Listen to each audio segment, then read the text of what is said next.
Hand পেইন্টিংয়ের order কীভাবে পাওয়া যায় এবং কোথায় সেল করতে হয়, ব্যবসাটা কীভাবে বড় করতে হয়, এটা নিয়ে আজকের এই ভিডিওটা। আসসালামু আলাইকুম, আমি ফারুক আহমেদ। সকাল চলে আসলাম নকশা পেজ থেকে। আজকে কথা বলবো হ্যান্ড পেইন্টিংয়ের বিষয়টা নিয়ে।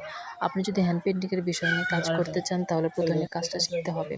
ইউটিউবে অনেক পেজ আছে, সেখান থেকে না আপনি অনায়াসেই হ্যান্ড পেইন্টিংয়ের বেসিক কাজগুলো শিখতে পেরে আপনি কাজটা নিয়ে ব্যবসা করতে পারেন। এর জন্য আপনাকে প্রথমে এক সেট জামা তৈরি করতে হবে, কিংবা আপনাকে একটা শাড়ি সম্পূর্ণভাবে তৈরি করতে হবে। তৈরি করার পর আপনি যেখানে থাকেন সেখানে পার্শ্ববর্তী অনেকে মেয়েরা স্কুল কলেজে পড়ে, তাদেরকে আপনি দেখালেন, তারা কিন্তু অবশ্যই পছন্দ করবে, কারণ তারা হ্যান্ড পেইন্টিংয়ের বিষয়টা ভালো জানে। তো সেখান থেকে না আপনি কম মজুরি দিয়ে প্রথমে কম মজুরি তাদের কাছ থেকে অর্ডার নিতে পারেন। নেওয়ার পর কিন্তু তারাই কিন্তু প্রচার করবে, তাদের বান্ধবী কিংবা তাদের আত্মীয়স্বজনের ভিতরে তারাই কিন্তু প্রচার করবে যে আপুটা কিংবা ওই ভাইয়াটা এরকম হ্যান্ড পেইন্টিং কাজ পারে। সেখান থেকে না আপনি একটা অর্ডারের সিস্টেমটা করতে পারেন। তারপরে যদি বলেন যে না, আমি আরও অর্ডার বেশি করবো, আর গ্রামে সব মেয়েরাই তো সবসময় অর্ডার দেবে না।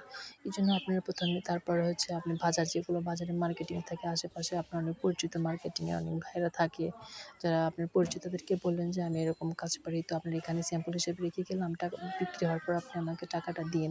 তারা কিন্তু না বলবে না, সেখানে রেখে যাওয়ার পরে কিন্তু 1 মাস 2 মাসের পরে বিক্রিটা অবশ্যই হবে। হওয়ার পরে কিন্তু আপনাকে ওরাই বলবে যে হ্যাঁ, এগুলো চলতেছে, আপনি দিয়ে যান, এগুলো তো অনেক প্রোডাক্ট ভালো, সবাই পছন্দ করতেছে। সেখান থেকে একটা অর্ডার পেয়ে যেতে পারেন। তারপর আপনার প্রোফাইল, যেটা আপনার ফেসবুক পেজ, সেখানে আপনি আপলোড করলেন রিলস আকারে কিংবা ভিডিও আকারে, নিজের পেজে আপলোড করলেন। আপনি নিজের প্রোফাইল পেজ আছে, তো পেজ খুলতে পারেন। পেজে প্রথমে অবস্থায় অর্ডার পাবেন না, প্রথমে আপনার নিজের আইডি থেকে নিয়ে আপনাকে প্রচার করতে হবে। তারপরে কিন্তু অনায়াসেই আপনি একটা ভালো একটা পজিশন দিতে পারবেন। আর প্রথম কথা হচ্ছে আপনার মজুরি সম্পূর্ণ কম মজুরিতে কাজ করতে হবে প্রথমে। আপনার অর্ডারটা বেশি করার জন্য কম মজুরি, এটা আপনাকে কখনোই মনে করতে হবে না। সেটা সেলাইয়ের কাজে হোক কিংবা হ্যান্ড পেইন্টিং কিংবা যেকোনো কাজেই হোক, প্রথমে মজুরিটা কম রাখলে কিন্তু সবাই এটা পছন্দ করবে এবং নিতে চাবে। তো এইভাবে আপনি অর্ডারটা করতে পারেন। আর সবচেয়ে বড় কথা হচ্ছে আপনাকে কাজের কোয়ালিটি রাখতে হবে 100 কখনোই মনে করা যাবে না কম মজুরি খারাপ কাজ করে দেবো, এটা কখনোই মনে করা যাবে না।